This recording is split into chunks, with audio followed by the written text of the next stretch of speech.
Mesdames, Messieurs, bonsoir. Il est 20h sur les antennes de la télé Futur Média. C'est parti pour le sommaire de ce 20h avec la réplique d'Amnesty International après la sortie du Premier ministre les qualifiant de défenseur des homosexuels et lesbiennes. Alassane Seck trouve regrettable ces propos de Mohamed Boun Abdallah Dionne. Vous l'entendrez dans ce journal.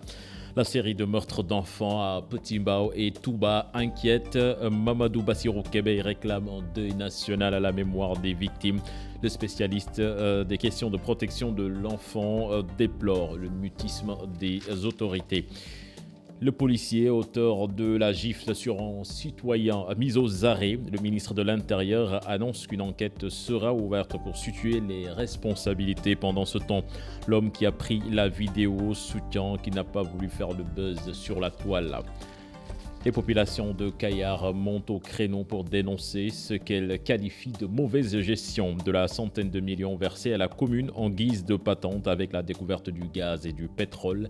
La mairie, mise au banc des accusés, se défend. C'est à suivre dans cette édition. Voilà le sommaire de ce journal. Dans quelques instants, le développement.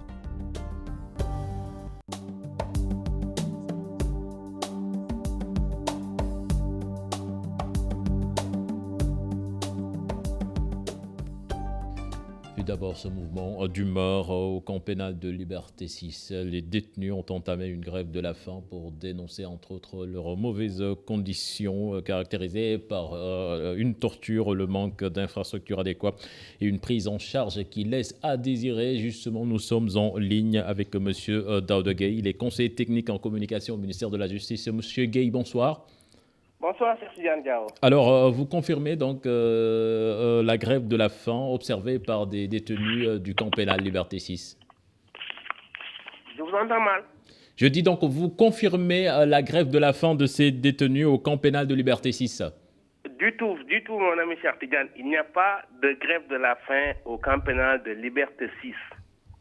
Alors, qu'est-ce qui se passe? Qu'est-ce qui se passe? C'est qu'il y a eu un petit mouvement d'humeur qui s'est passé là-bas ce matin et toutes les choses sont rentrées dans l'ordre à partir de 11h30 midi. Et juste, il s'agit d'un détenu qui a une très longue peine à purger, qui s'est levé pour dresser une liste de 45 personnes en disant que celles-ci vont déclencher un mouvement de grève de la faim, en invoquant des motifs de mauvaises conditions, des trucs comme ça. Ensuite, quand le directeur a été informé, lui-même s'est déplacé et a eu un entretien avec ce groupuscule. En réalité, il s'agit d'un groupuscule de 4 à 5 détenus qui ont voulu un peu mettre du ordre dans le camp pénal. Alors, après vérification, on s'est rendu compte qu'ils étaient 5. Alors, le directeur de l'administration pénitentiaire a discuté avec eux et a désamorcé, comme si on peut parler ainsi, la bombe. Et c'est justement, on peut dire que donc les gens sont en train d'anticiper sur un mouvement qui n'a pas eu lieu. Voilà. Merci, monsieur Daouda Gueye, pour ces précisions. Je vous l'annonçais dans les titres en discours politicien, c'est la réaction de Alassane Seck après la sortie du Premier ministre Mohamed Boun Abdallah Dionne qualifiant Amnesty de défenseur des homosexuels et des lesbiennes. Le secrétaire exécutif de la Ligue sénégalaise des droits humains trouve regrettable ces propos et rappelle que la société civile est en train de jouer pleinement son rôle ici au Sénégal. Les détails avec Al-Hassan Ba et Diafara Ba. Sa sortie a surpris. Mohamed Boun Abdallah Dionne qualifie Amnesty de défenseur des homosexuels et des lesbiennes. Pour le secrétaire exécutif de la Ligue sénégalaise des droits humains, il est tombé bas. C'est pour regretter cette déclaration malheureuse du Premier ministre. Nous, on pensait sincèrement qu'avec son profil de technocrate, il ne serait pas tombé dans les travers d'une polémique. Parce qu'il n'y a pas d'argument solide par rapport à ces qualifications qu'il confère à la société civile. Qu'on puisse défendre l'homosexualité, c'est une autre paire de manches. Mais je pense que par rapport au contexte, je pense que le Premier ministre était attendu ailleurs que sur ce terrain un peu glissant d'un discours politicien. On est à 1 an de la présidentielle jour pour jour. Malheureusement, c'est parti tout azimut. Sur tous les fronts, on n'entend que les hommes politiques qui se positionnent et ça ne devrait pas en tout cas pousser le Premier ministre du Sénégal, qui devrait être au-dessus de la mêlée en tant que technocrate qu'on le connaissait, de tomber dans ce discours malheureux. Un rôle de veille, mission de la société civile.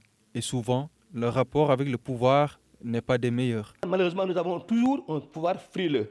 Mais ça nous conforte dans l'idée que nous sommes sur le bon chemin parce que depuis 2000, ou même avant 2000, avec l'avènement du président Abdou Diouf, on avait toujours été taxé d'opposants encagoulés ou de politiciens encagoulés. Ça nous comporte que nous sommes sur la bonne voie parce que nous savons que les hommes politiques sont très frileux, très susceptibles et ne veulent pas qu'on les critique. Alors que nous, notre rôle premier est d'être en veille, de dire ce que nous pensons pour le compte des citoyens et sans contrepartie aucune. Je pense que la société civile s'est crédibilisée depuis l'avènement pratiquement de 2000 où elle était aux premières loges pour participer à une activité citoyenne. Aussi bien en 2000 qu'en 2012, tous ces partis qui sont dans la mouvance présidentielle actuelle, il faudra rappeler que ces gens étaient avaient pignon sur rue au siège de la RADDHO. C'était en 2011-2012, il ne faudra pas l'oublier.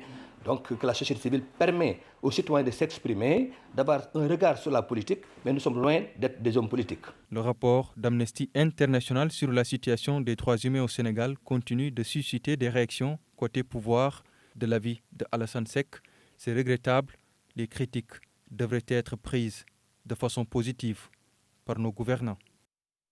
Nous parlons politique à présent. À Saint-Louis, les réumistes se mobilisent et promettent la défaite à Macky Sall en 2019. Le numéro 2 du parti d'Idriss Seck de Kefal qui a participé à l'Assemblée générale dans la vieille ville plus tôt, au cours de laquelle il a dressé un bilan sombre du chef de l'État avant d'annoncer que la vague orange tend vers la déferlante arc-en-ciel. Les détails dans cette correspondance signée Ousseynou Diop et Habib Seck.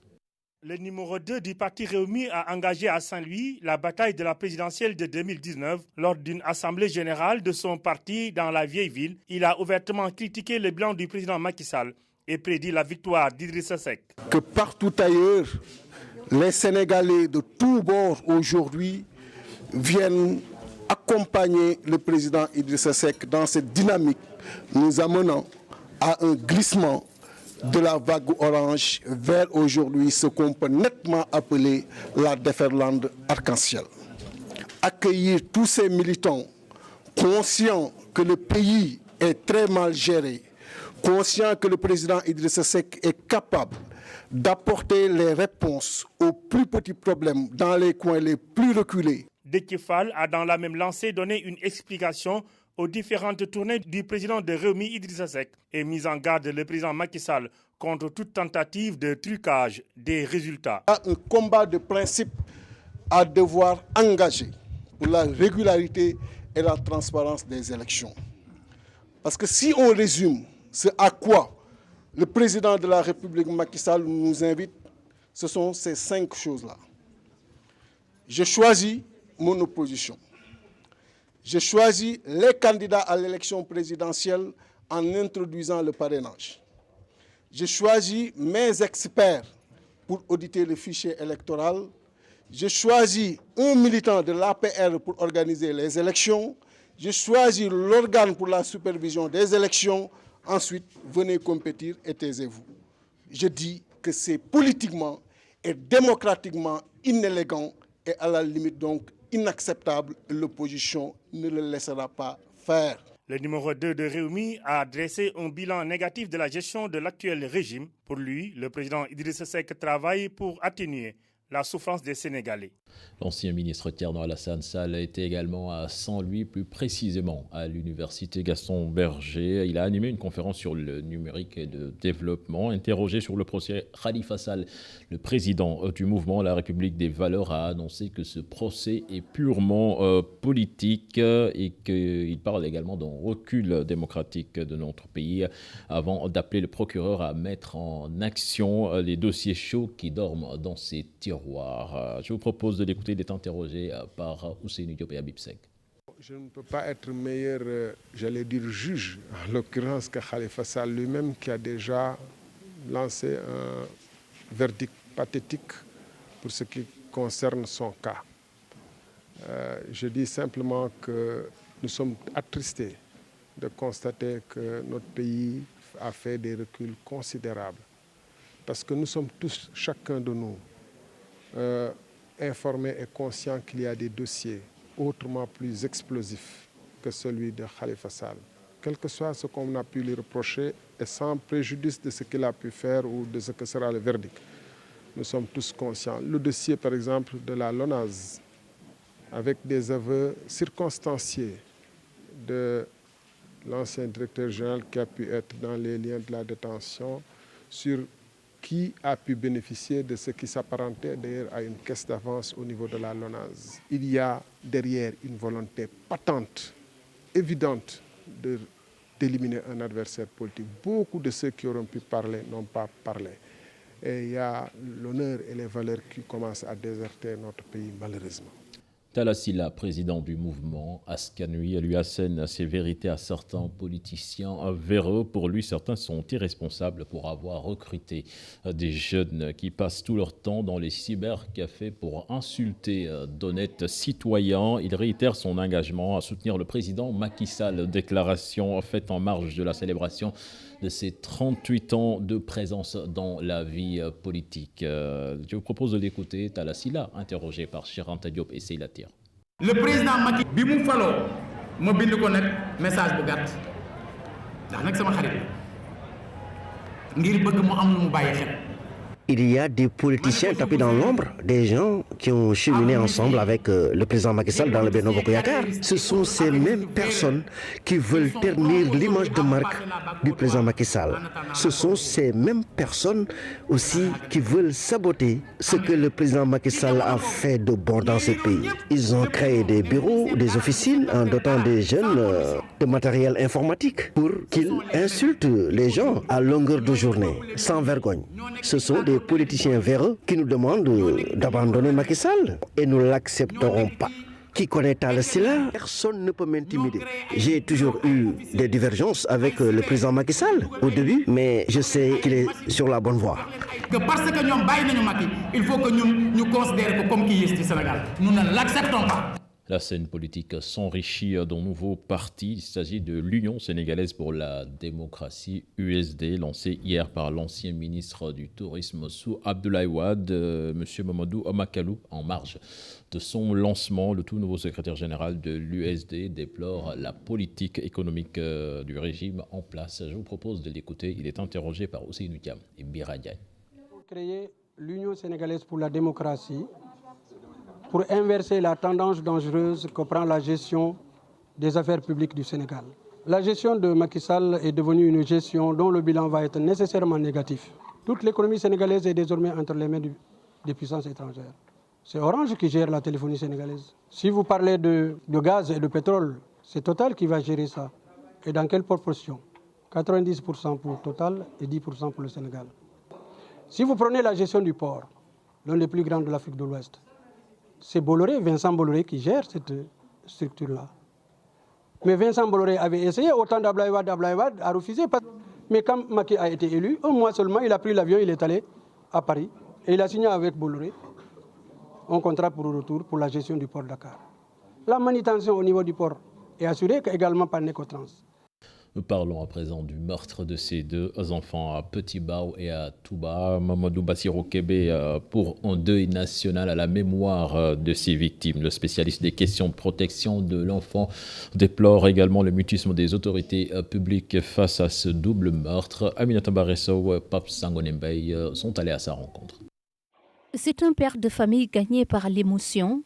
Mamadou Bassirou Kébé ne peut retenir ses larmes face à l'horreur relayée ce matin dans les médias. Ça fait mal, c'est horrible. On ne peut pas qualifier cet acte ou ces actes qui se sont passés durant le week-end.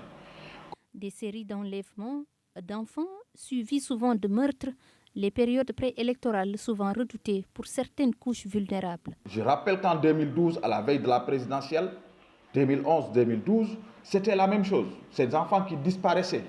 Mais on ne les voyait plus. Il y avait même des 4x4 qu'on nous disait qui circulaient pour prendre des enfants qu'on ne voyait pas.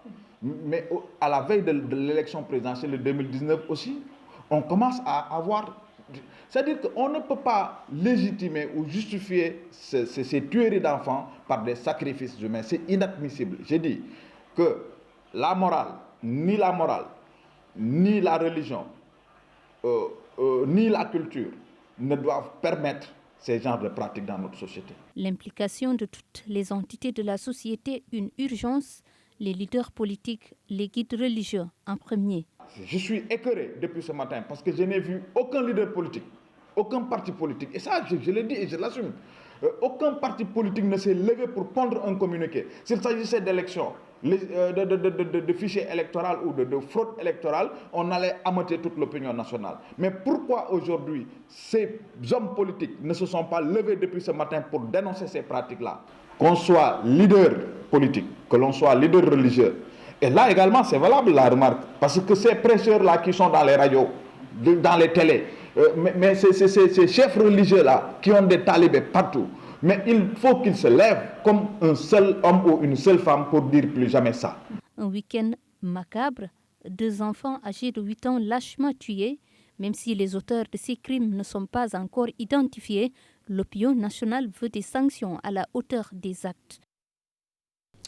Aminata Mbaresso, merci. Nous allons à Kayar à présent avec la découverte du gaz et du pétrole. La société chargée de l'exploration SDV Navire a versé plus de 100 millions de francs CFA à la commune en guise de patente. Les populations de Kayar sont montées au créneau pour dénoncer la mauvaise gestion de cet argent et elles pointent du doigt la mairie qui se défend dans ce reportage signé Charanta Diop et Seyla Terre. Kayar, la société d'exploration et de production pétrolière et gazière a octroyé à la commune de Kayar plus de 100 millions de francs CFA dans le cadre de la responsabilité sociale de l'entreprise. Une manne financière qui fait couler beaucoup de salive. Des jeunes de la localité estiment que ces fonds n'ont jamais été utilisés au profit des populations impactées. Le maire est pointé du doigt. La SDV Navire a versé une contribution de 106 millions 929 280 francs en guise de contribution des patentes. Nous sommes en octobre, donc en fin d'année budgétaire. Et on voit que le maire s'est taillé la part du lion, fort de son conseil municipal acquis à sa cause. Il a délibéré. 47 millions sont destinés à l'amélioration, dit-on, des affaires quotidiennes de la municipalité. Je ne sais pas qu'est-ce qu'il entend par là. Il est alloué 6 millions de carburant au véhicule du maire. Et à côté, on constate que les ordures jouxtent les voies publiques. À côté, il n'y a pas d'éclairage. À côté, les Kayarois vont jusqu'à Kermoussa pour se soigner. Accusé, le maire se défend. Ces gens qui ont fait cette conférence de presse, le gars de Cosmos dont il parle, s'il file à la paire ou bien s'il ne fait pas à la paire, non, ça, ce n'est pas de notre responsabilité. Nous, en tout cas, nous sommes là pour les populations de Kayar et nous serons là pour les populations de Kayar. Le maire, l'argent qui a été donné pour la responsabilité de ce navire-là, de cette entreprise au niveau du pétrole, cet argent-là sera utilisé pour les populations de Kayar. Le mouvement Kayar Offshore prône la transparence dans la gestion du gaz et du pétrole. Je vous l'annonçais dans les titres, le policier auteur de la gifle sur un citoyen mis aux arrêts, c'est le ministre de l'Intérieur qui l'annonce. Il a également souligné qu'une enquête sera ouverte pour situer les responsabilités. Ali Ndiaye, que je vous propose d'écouter au micro de Modi Diop et Iboukan. L'agent incriminé aujourd'hui a fait l'objet d'une sanction disciplinaire d'une dizaine de jours. Pour le moment, une demande d'explication lui a été donnée parce qu'il y a une enquête qui doit suivre. Et en fonction des différentes réponses que nous aurons sur l'enquête administrative, si c'est nécessaire de faire d'autres sanctions, on avisera.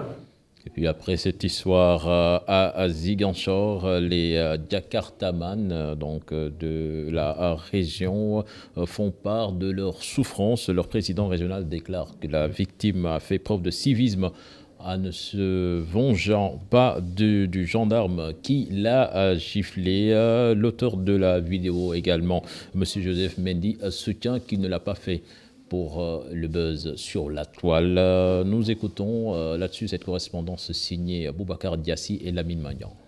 Nous ne montrerons pas son visage pour des raisons de sécurité, mais voici Joseph Mendy, le jeune Jakartaman qui a posté la vidéo montrant un policier giflant son collègue Jakartaman. Il nous confie qu'il ne cherchait pas le buzz, c'était juste pour montrer leur souffrance à Ziguinchor. Et ces souffrances sont racontées ici par ses collègues que nous avons trouvés à l'entrée de la gare routière de Ziguinchor, là où l'incident a eu lieu.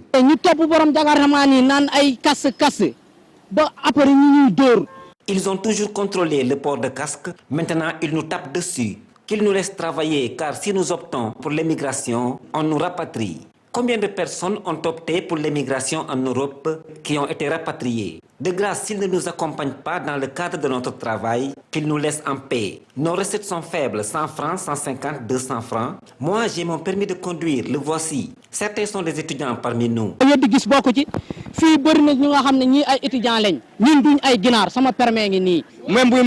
Quel que soit le gouvernement qui sera là, qu'il crée des industries qui puissent nous recruter. Car ce travail de Jakartaman est trop pénible. Ce citoyen de Ziguinchor s'y prononce. Nous devons revoir nos comportements, faire preuve de tolérance et de solidarité mutuelle.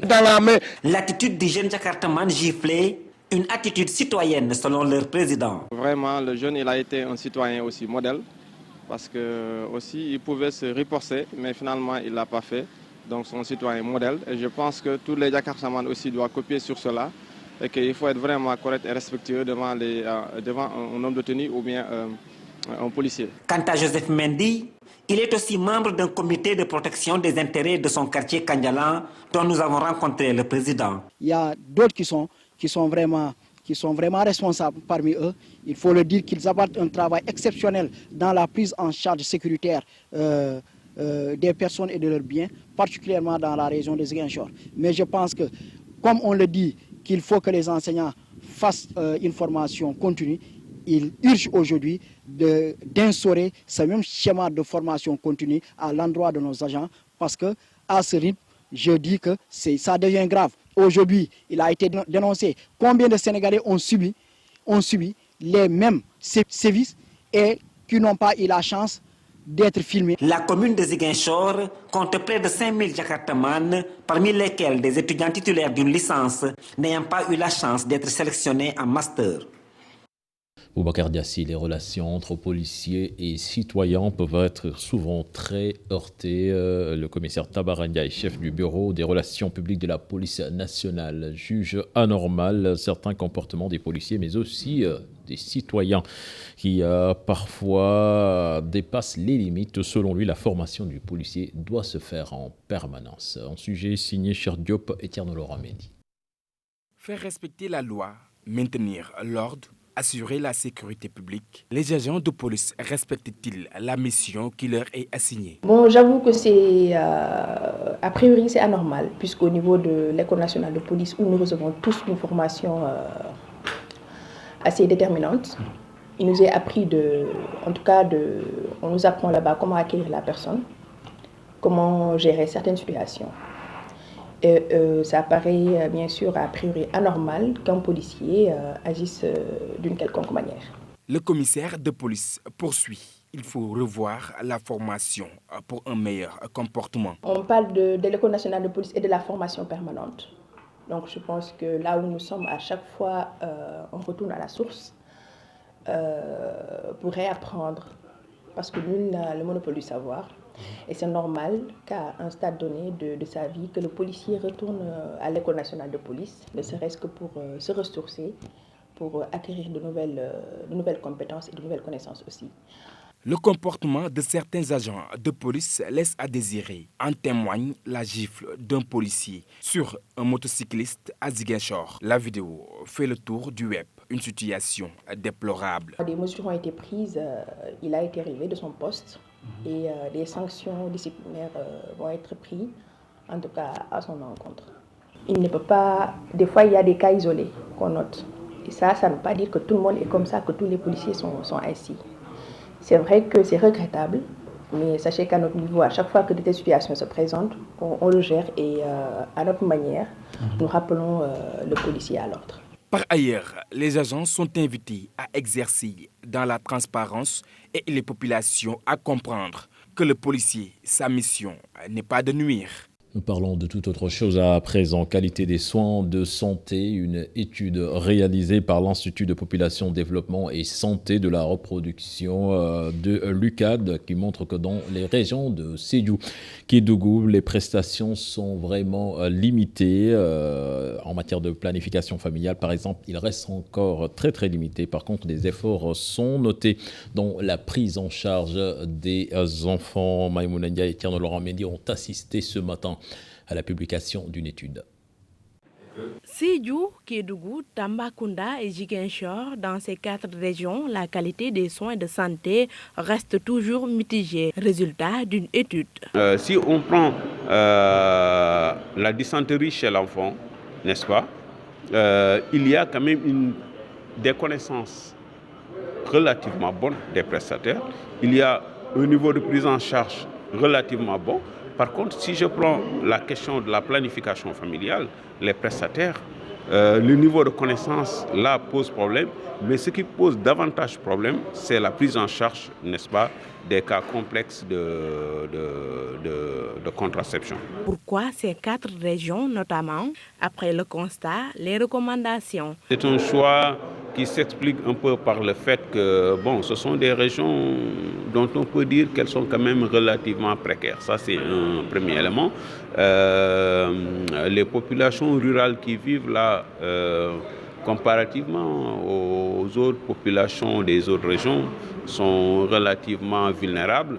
À cela s'ajoute que c'est aussi dans ces régions qu'on a des indicateurs de santé qui posent un peu problème par rapport à la moyenne nationale. L'Institut de population, développement et santé de la reproduction de l'Université Cheikh Anta Diop recommande également. Il faudrait peut-être revoir un peu les curricula de formation des prestataires. S'il y a lieu peut-être par rapport à certains problèmes qu'on a identifiés comme celui de la planification familiale, c'est de faire des recyclages, n'est-ce pas? À Dougar, une localité située dans la commune de Diamniadio, les femmes éprouvent d'énormes difficultés pour accoucher. À l'origine de ce problème, l'absence de maternité dans cette localité qui polarise plusieurs quartiers. Nos correspondants Ousseynou Thiam et Biradiagne se sont rendus dans cette localité. Composé de 7 quartiers et niché dans la commune de Diamniadio, Dougar souffre de manque de maternité. De l'avis de ces populations, l'absence de cette structure sanitaire pose un réel problème de santé aux femmes de cette localité. Les femmes ici, s'accouchent à Diamniadio ou bien à Sébikotane. Arrivé à Sébikotane, vous accouchez là-bas et arrivé à la mairie, on vous dit que vous ne pouvez pas avoir des papiers ici parce que ça ne fait pas partie de la commune. Tu ne peux pas déclarer ton fils là-bas parce que ça ne fait pas partie de la commune. C'est ça qu'il est en train de rejeter actuellement. Et ça n'arrange pas la population de Dougar parce que Dougar n'a pas une maternité. Dougar est enclavé partout. Pourtant, ces populations disposent déjà d'un site devant abriter une maternité, mais un problème de financement se pose. On a une place de maternité ici déjà. Ça fait longtemps que cette place est là, ce terrain est là. Jusqu'à présent, on n'a pas de moyens pour faire construire une maternité à notre niveau, mais c'est une doléance qui nous font au cœur, parce que déjà depuis cette poste santé, vous voyez là, la communauté rurale qu'il avait construit ici, ça fait des années, jusqu'à présent, le terrain est là déjà. Vous voyez les briques sont sur place depuis presque 10 ans. Rien n'est changé jusqu'à présent. C'est ça notre problème ici, à Dougar. Du côté de la municipalité de Diamniadio, l'on nous apprend que le budget de cette année va prendre en compte cette maternité. Mais d'ici là, les femmes de Dougar devront encore prendre leur mal en patience. Et puis après le passage d'un reportage de la TFM dans le village de Mundom, montrant des élèves de la localité transportés par des pirogues de fortune pour se rendre dans l'unique collège de Kassak Nord, le chef de l'État a débloqué 40 millions de francs CFA pour offrir aux élèves un bateau digne de ce nom et des gilets de sauvetage pour les encourager et éviter les risques. L'événement s'est déroulé dans la commune de Roncre, dans la région de Saint-Louis. Un reportage signé Ousseynou Diop et Habib Sek. Ces élèves de Mundom dans la commune de Roncre se rendaient tous les jours au village de Kassak Nord dans ces pirogues de fortune. Une vieille doléance qui devient aujourd'hui un vieux souvenir avec le soutien de l'État sénégalais. Plus de 110 élèves ont traversé ce gal. Des dizaines d'élèves du collège traversaient chaque jour le fleuve de Mundom. Ils couraient d'énormes risques. L'arrivée du nouveau bateau est une excellente nouvelle pour tous les élèves de la localité. Tous les jours, les élèves de cette localité de l'unique collège de la zone traversaient le fleuve dans ces conditions. Mais le gouvernement a mobilisé 40 millions de francs CFA pour doter la commune de Roncre de ce bateau pour soulager les parents. Ce moyen nautique moderne d'un coût de 40 710 000 francs CFA s'inscrit dans le sillage des importantes réalisations du plan Sénégal émergent, notamment à travers l'axe 2. D'autres embarcations de même type vont suivre pour offrir aux populations vivant le long des plans d'eau du nord du pays des conditions de transport dans le respect des normes de sécurité et de sûreté. Ici, après la satisfaction de cette vieille doléance, les populations de Mundom et Kassagnor plaident pour la construction d'un pont, une infrastructure qui permettra aux personnes de se déplacer tranquillement, surtout pendant l'hivernage. Ce que nous voulons aujourd'hui, c'est un pont pour faciliter la traversée des villageois.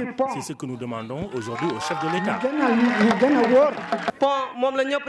La priorité des doléances est aujourd'hui la construction d'un pont de 200 mètres entre les deux villages. Les élèves peuvent aujourd'hui pousser un ouf de soulagement. Le bateau fera tous les jours des navettes pour permettre aux collégiens d'étudier dans d'excellentes conditions. C'est Diop, nous reparlons politique avant la page internationale. Le comité de concertation du processus électoral vient de transmettre le rapport de ses travaux au ministre de l'Intérieur. 5 points de convergence, 7 recommandations et 5 autres points de désaccord sont à relever dans ce document. Entre autres points de divergence, le bulletin unique, mais aussi la caution. Le rapport sera remis au chef de l'État, Ibrahima Kane et Modou Diop. Après près de 2 mois de discussion, le comité de concertation du processus électoral remet le rapport final de ses travaux au ministre de l'Intérieur. Un document dans lequel on note aussi bien des divergences que des convergences au niveau de certains points. Entre autres points de divergence, l'application du bulletin unique pour la prochaine présidentielle. Et il y en a qui disent qu'il n'y a pas raison de changer le système des bulletins. Parce que le Sénégal, il y en a même qui disent vote depuis 100 ans, bon, et que c'est plusieurs bulletins qu'on utilise. Et ça n'a jamais posé de problème, sauf cette fois-ci, pour les législatives où il y a eu 47 listes. Des points de convergence sont aussi notés dans ce rapport, mais également des recommandations formulées en vue d'une élection libre et transparente. Il y a eu 7 recommandations détaillées que vous aurez dans le rapport, mais je vous dis, par exemple, faire cette commission technique pour se pencher sur l'utilisation du bulletin unique. Et il y a également une recommandation concernant les modalités et mécanismes de financement des partis politiques, tout en tenant compte également de la nécessité de rationaliser les partis politiques et les candidatures. Le rapport final sera remis au chef de l'État qui devra apprécier. Le rapport est assez excessif, comprend des points de convergence, comprend des points d'accord, des points de désaccord et des recommandations. Je n'ai pas encore lu le rapport. Je vais le transmettre à qui de droit, c'est-à-dire le Monsieur le Président de la République, qui certainement appréciera le rapport et donnera des directives pour la suite à donner. Les conclusions de ce document seront-elles appliquées par le président de la République? Difficile d'y répondre par l'affirmative.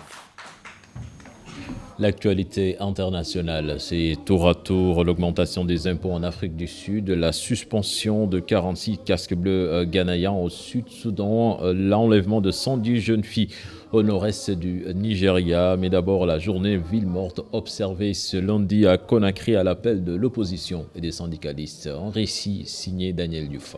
Ce lundi, décrété journée ville morte à Conakry et dans ses environs par l'opposition guinéenne. Elle conteste les résultats des élections communales du 4 février dernier donnant la victoire au RPG, le parti au pouvoir. L'opposition exige un nouveau scrutin. Dans les rues de la capitale, des véhicules ont été caillassés, des pneus brûlés. Les principaux troubles se sont déroulés dans des quartiers de la capitale traditionnellement hostiles au régime comme Kossa, Bambeto ou Wanidara, où tous les commerces étaient fermés selon le correspondant de l'AFP.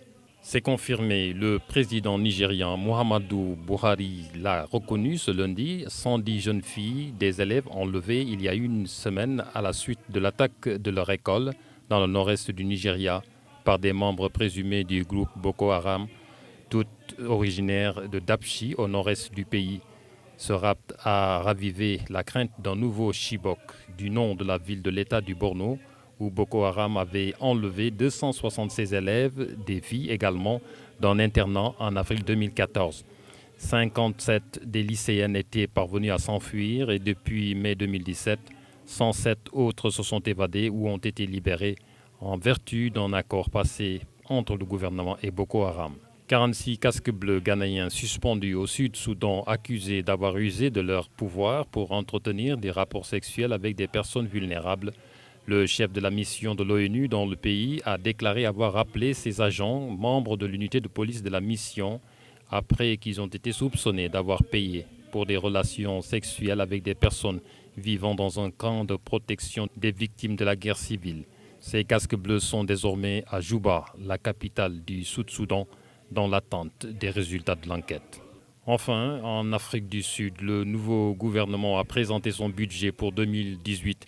Il mise sur une augmentation des taxes pour réduire le déficit budgétaire et rassurer les marchés. Pari risqué selon les spécialistes. L'annonce met un coup d'arrêt à l'euphorie qui a suivi la démission de Jacob Zuma le 14 février. La mesure la plus discutée est une augmentation de la TVA, passée de 14% à 15%. C'est la première fois que le gouvernement y touche d'ailleurs depuis 1994. Une hausse qui devrait permettre à l'État de dégager l'équivalent de 2,5 milliards d'euros, soit un peu plus de 1600 milliards de francs CFA.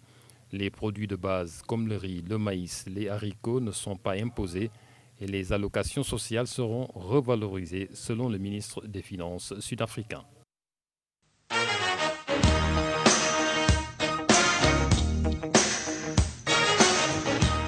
Du basket pour démarrer la page des sports. Les Lions du Sénégal bien partis pour les éliminatoires de la Coupe du Monde de basket en 2019. Certains observateurs de la balle orange estiment que le Sénégal n'a pas montré son meilleur visage à Maputo et que l'équipe aura besoin de 109, même si le résultat est encourageant. Un sujet signé Pape Faraning et Diafaraba. 2 victoires, donc c'est très bon pour le décompte final, dans la mesure où au deuxième tour, toutes les équipes, en tout cas les 3 qui vont se qualifier, vont amener les résultats de leur confrontation. Un bilan positif puisque l'équipe a pris quand même la première place de ce groupe D. Et ce tournoi a été joué dans des conditions extrêmement difficiles parce que c'est la première fois au monde que je vois une équipe qui se déplace sans une préparation. On a eu droit qu'à 3 séances d'entraînement. D'ailleurs, il n'y a même pas eu de présélection. L'entraîneur a été obligé de choisir 12 jours pour ce tournoi. Toutefois, certaines carences décelées lors du tournoi de Maputo.